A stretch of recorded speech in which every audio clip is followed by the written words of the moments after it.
Hello, dear students. How are you all? I hope you all are well and doing great in your life. Yes, dear students, आज हम आपकी पाठ्य पुस्तक वसंत भाग 3 से प्रश्न उत्तरों पर चर्चा करेंगे। आपके पाठ का नाम है कबीर की साखियाँ। पहला प्रश्न है, तलवार का महत्व होता है, म्यान का नहीं। उक्त उदाहरण से कबीर क्या कहना चाहते हैं, स्पष्ट कीजिए। उत्तर है, तलवार का महत्व होता है, म्यान का नहीं। इस वाक्य से कबीर कहना चाहते हैं कि जीवन में असली चीज़ की कद्र होती है, ना कि दिखावटी चीज़ों की।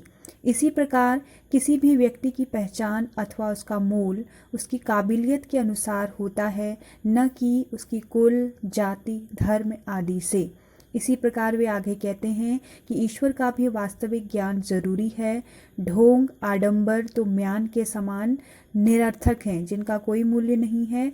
असली जो पहचान है, असली जो कहना चाहिए कि महत्व है, वह है ईश्वर का। प्रश्न नंबर 2, पाठ की तीसरी साखी जिसकी एक पंक्ति है, मनवा तो दहु दिसी फिरे, यह तो सुमिरन नाही, के द्वारा कबीर क्या कहना चाहते हैं। इसका उत्तर है, कबीर जी इस पंक्ति के द्वारा यह कहना चाहते हैं कि व्यक्ति को भगवान का एकाग्रचित्त होकर स्मरण करना चाहिए, अर्थात व्यक्ति को एकाग्रचित्त होकर भगवान को याद करना चाहिए। इस साखी के माध्यम से कबीर केवल माला फेरकर ईश्वर की उपासना करने वाले लोगों को ढोंगी बताते हैं। अगला प्रश्न है, कबीर घास की निंदा करने से क्यों मना करते हैं, पढ़े हुए दोहे के आधार पर स्पष्ट कीजिए। घास का अर्थ है पैरों में रहने वाली तुच्छ वस्तु। कबीर अपने दोहे में घास तक की निंदा करने से मना करते हैं जो कि हमारे पैरों के तले आ जाती है। कबीर के दोहे में घास का एक विशेष अर्थ है। यहाँ घास दबे कुचले निम्न व्यक्तियों का प्रतीक है। कबीर के दोहे का संदेश यही है कि व्यक्ति या प्राणी चाहे वह कितना भी छोटा हो, उसे तुच्छ समझकर उसकी कभी निंदा नहीं करनी चाहिए और हमें सभी व्यक्तियों का, सभी जातियों का सम्मान करना चाहिए।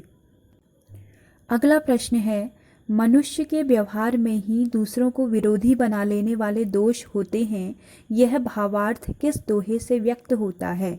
उत्तर है, जग में बैरी कोई नहीं, जो मन शीतल होय, या आपा को डारी दे, दया करे सब कोय। अगला प्रश्न है, कबीर के दोहों को साखी क्यों कहा जाता है, याद कीजिए।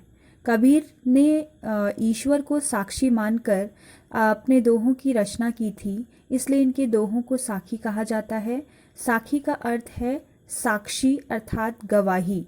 कबीर ने जो कुछ आँखों से देखा उसे अपने शब्दों में व्यक्त करके लोगों को समझाने की कोशिश की और समझाया भी।